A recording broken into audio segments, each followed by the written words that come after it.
Have you ever heard about the T206 Unique 11? No, I am not referring to the T206 Elite 11. Those cards are very rare.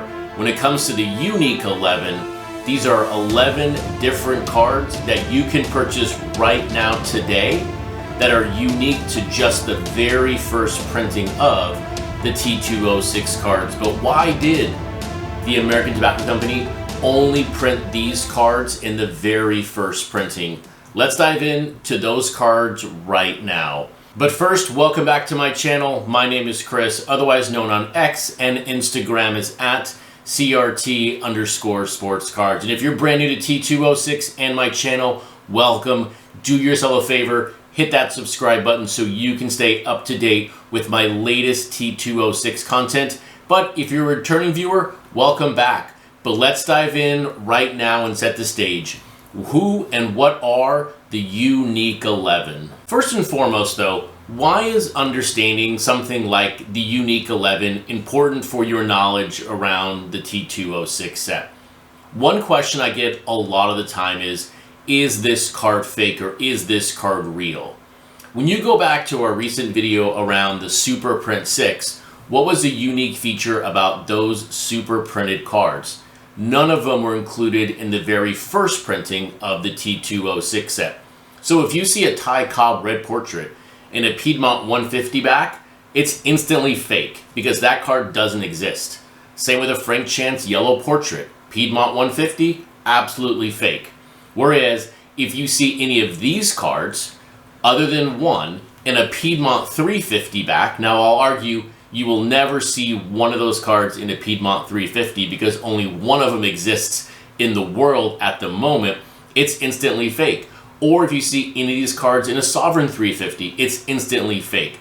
So the faster and the quicker you know about some of these backs and how they run from the beginning to the end of T206 will help you instantly tell whether a card is real or fake. Now comes the fun part. Who makes up the Unique 11? First up, we have Red Ames, hands at chest. George Brown, Mordecai Brown, both with the Cubs. Al Birch batting, Mike Donlin fielding. Larry Doyle throwing. Johnny Evers, Cubs with bat. Two horizontal cards here. Harry Petit, Barney Pelty, Mike Powers, Ed Rulbach. And for good measure here, we're going to throw in a 12th card, but we're going to talk about why this is included in this group. We have Wildfire Schulte, front view, also with the Cubs. Now, we will come back to Wildfire here in a second because he is uniquely connected to the Elite 11 and also the Unique 11. But when you think about these particular cards, in the T206 set, they are only available with 5 different backs. Number 1, Hindu Brown. The second one, Piedmont 150. My favorite back, Sovereign 150. Not my favorite, Polar Bear is my favorite, but one of my favorite backs is the Sovereign 150. You also then have both of these cards, or all these cards available in Sweet Cap 150, Factory 25, and Factory 30. You will though find one of these cards with a nice sampling with a Sweet Cap Factory Overprint 649. But what could that card represent? When we talk about this player, this is my theory of what this card represents in the actual T206 set. But now coming back to Wildfire here, why can't we as a T206 community kind of decide where this card actually belongs? That is because many years ago, one single copy of a Piedmont 350 was discovered. It sold at auction for over $18,000. But this still remains to be the only known example of this Piedmont 350. It's also how I ended my Elite 11 video. Dig through those Piedmont stacks because you may find a Wildfire Piedmont 350. But when you really sit back and you really look at the set and look at the population quantities of these cards, in my opinion, Wildfire is more appropriately in this group of the Unique 12, not 11, versus the Elite 11, because of the only one single copy found of the Piedmont 350. You can take this argument deeper and go, is Lundgren as well an Elite 11, which is not in my opinion. So really it's only Elite 10, but that's a whole nother video, a whole nother topic altogether. But sticking on topic here, Unique 11. To me, this list moves to 12 because Wildfire, in a known quantity example, is most known front view with these 5 different backs. And now to put some meat on the bone here when it comes to what are the known quantities of these cards, here are the PSA population numbers for these now 12 cards. You're going to notice number 1, the most readily available card, Piedmont 150, not a surprise. Second here, you have Sweet Cap. Now, remember on PSA, for many years they did not designate the back on the flip, so you have this double category. You have all of the Sweet Caps, and then over the past couple of years, they've graded them out by individual back. You will notice the Sweet Cap 150 Factory 25 is the lowest of the two compared to Factory number 30. Then, of course, you see Sovereign 150, a little bit higher than Hindu Brown, but in reality, both of those numbers are very relatively the same. Now, a question you may have here is, how expensive are these cards? Because when you looked at the Elite 11 pricing, those cards were very expensive. When you take a look at VCP and you look at the one grade, and now VCP here combines Piedmonts and Sweet Caps into one pricing, they are largely very, very affordable. Yes, there are 2 Hall of Famers, Mordecai Brown and Johnny Evers. They are obviously more than $88. But when you look at the list of 12 cards, these are affordable. These are attainable for the everyday collector.